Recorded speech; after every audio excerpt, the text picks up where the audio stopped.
আসসালামু আলাইকুম। আজকে আমি সয়াবিন দিয়ে মুরগির মাংস রান্না করব। এই যে আগে গরম পানি একটু ফুটাইয়া তার ভিতরে সিদ্ধ দিচ্ছি। শুধু সয়াবিন দেবো না, আলু দেবো, কি কি দিব দেখাচ্ছি আস্তে আস্তে সব।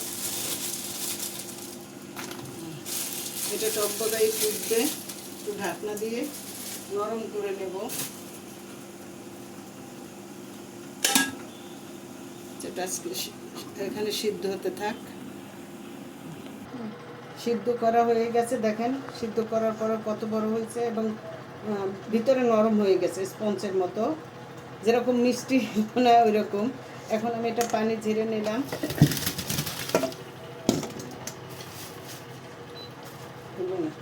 দেখছো পলিথিন মলিথিন ধুয়ে কাম এই যে পুরোটা পানিটা ঝাইরে নিয়েছি। এখন ঠান্ডা হলে পরে ভালো করে চিপে নিতে হয়।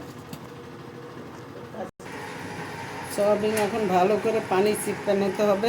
এই যে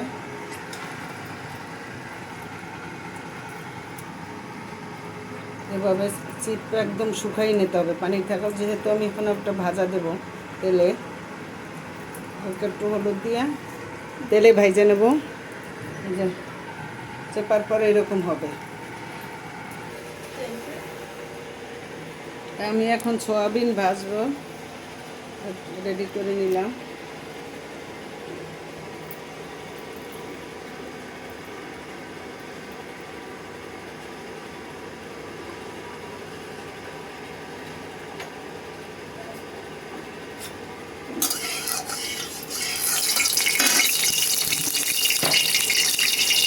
আমি একসাথে এই জন্য লবণ দিয়ে নিলাম, হালকা একটু হলুদ,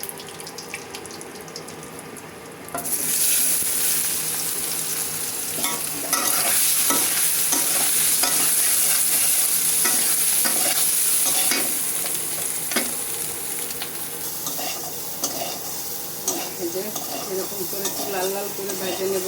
একটা আস্তে হয়ে গেছে,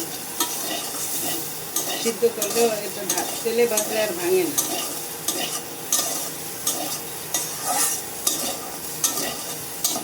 আমার সয়াবিনটা ভাজা হয়েছে।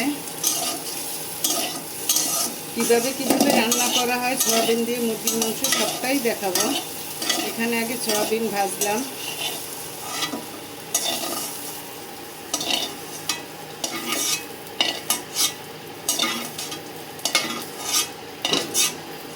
সয়াবিন না ভাজলেও চলে, কিন্তু ভাজলে পরে টেস্ট বেশি হয়। আমি সয়াবিনটা ভাজলাম, এখন আমি আলু ভাজবো।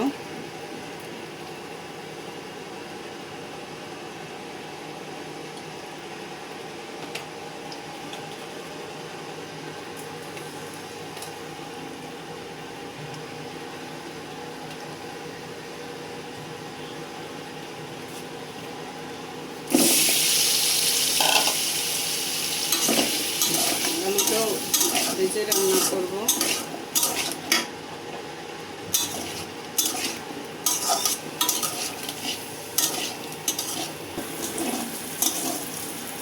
আলু ভাজা হয়ে আসছে। এখন আমি এটা একটু ভাজা ভাজা লাল লাল করেই ভাজছি। এখন নামাই নেব।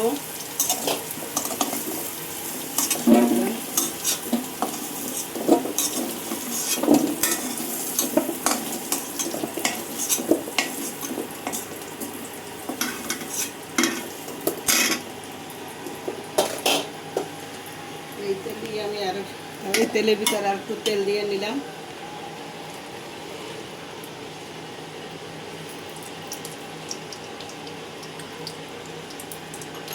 এখন আমি এখানে কি কি মশলা দিচ্ছি দেখাচ্ছি। আস্ত জিরা,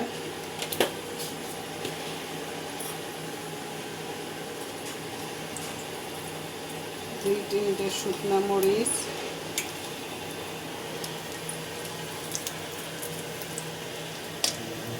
দারচিনি, তেজপাতা, দুধ দেবে, গরমই দেবে। এলাচি লবঙ্গ দিয়ে এটা ফোড়নে দিলাম।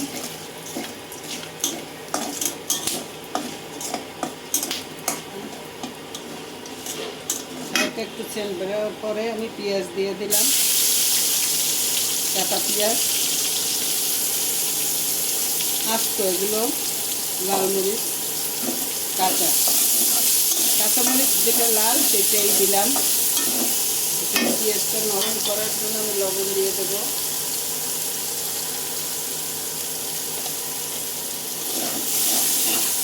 সয়াবিনটা মুরগির সাথে যেহেতু রান্না সম্পূর্ণই মশলা পড়বে। পেঁয়াজ লাল লাল করে ভাজা নিলাম, সাথে সব মশলাটাই একটু ভাজা দিলাম। এখন আমি বাটা মশলা দেব। কী কী বাটা মশলা দিচ্ছি দেখাচ্ছি। এখানে পেঁয়াজ আর রসুন একত্রে বাটা,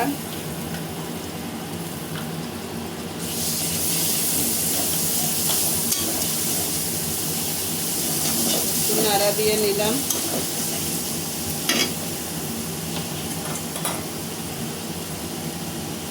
এখানে আদা আর রসুন, বড় চামচের 1 চামচ,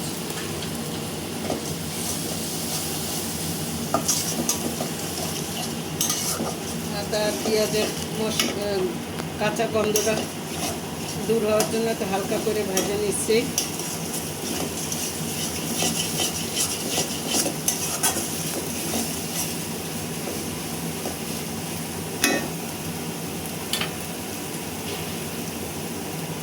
এখানে ধনিয়া আর জিরা বাটা 1 চামচ, বড় চামচের 1 চামচ।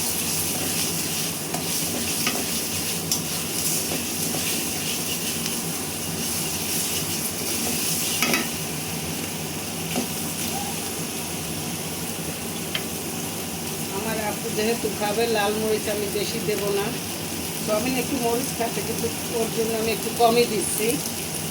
সারা বাড়ি শব্দ, পাইলিংয়ের কাজ চলে সেই শব্দে, তারপরে এখানে চিমনির শব্দ, মানে শব্দ আর শব্দ। হয়তো বা আপনাদের শুনতে একটু অসুবিধা হবে, কিন্তু কিছু মনে করেন না, উপায় নেই, এই শব্দের ভিতরেই থাকতে হচ্ছে।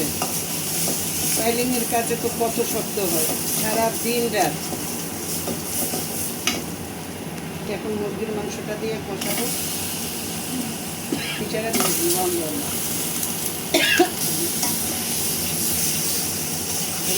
মুরগির মাংসটা দিলাম, এই কষাই নেব আমি।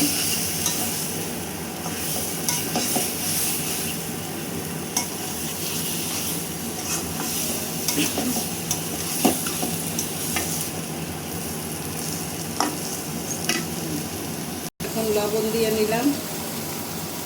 আগে কিছুটা দিচ্ছি পেঁয়াজের ভিতরে, আর এখন মাংসের ভিতরে দিয়ে দিলাম।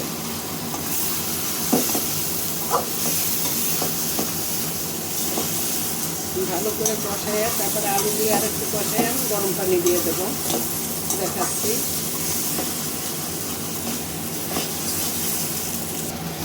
এইটা দেশি মুরগি না হলে আমি এবার খেতে পারি না। দেশি মুরগি দেখে পাও দুটো, জানি না অনেকে পা খায় না, কিন্তু আমরা খাই।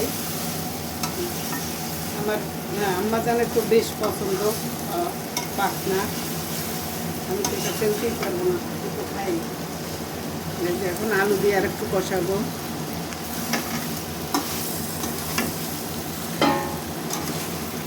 এখন আর বেশি সময় লাগবে না, যেহেতু মুরগিটা বেশি বয়স না।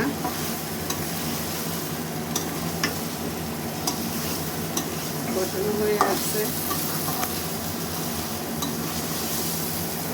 গরম পানি রাখছি, গরম পানি দেবো।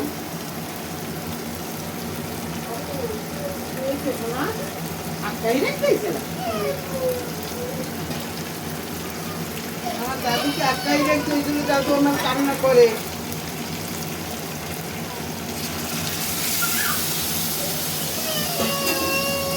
কি আপু, কি হয়েছে সোনা? বাবা মারছে? আমি আছি, দাঁড়াও, বাবাকে মাপবো বলে। হ্যাঁ, বাবুকে বকা দিছে বাবা?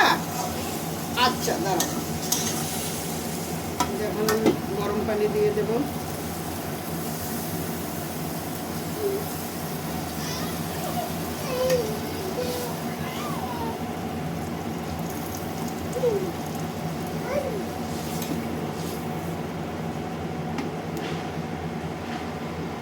কলিজাটা হয়েছে আমার দাদুর। সে একটু একটু করে ভাত খায়, আর সব কিছু তো আর খেতে পারে না। ফুটে আসলে আমি সোয়াবিন দিয়ে দেবো।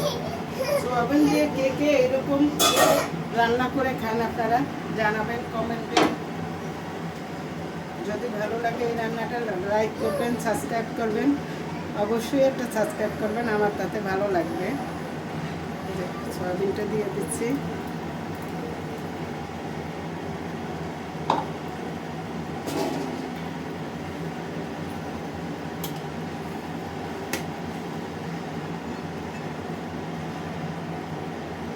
এখন আমি ঢাকনা দিয়ে দিলাম, সিদ্ধ হোক। পরে একটু গুঁড়া গরম মশলা দেবো,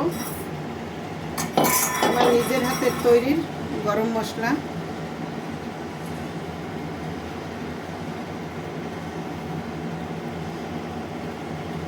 আর একটু নামাবার আগে জিরা দেব, গরম মশলা দেব না, নামাবার আগে জিরা দেবো, জিরা গুঁড়ো করা আছে।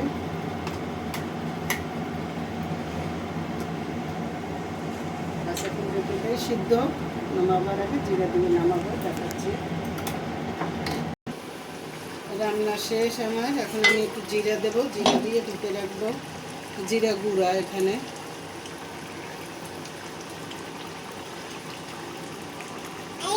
বেশি না, অল্প। আমার আপু বলে আলু আলু আলু কে খাবে? আমার দাদা। আচ্ছা খেয়ে নিও। আলু মুরগি মাংস আমার দাদু খাবে।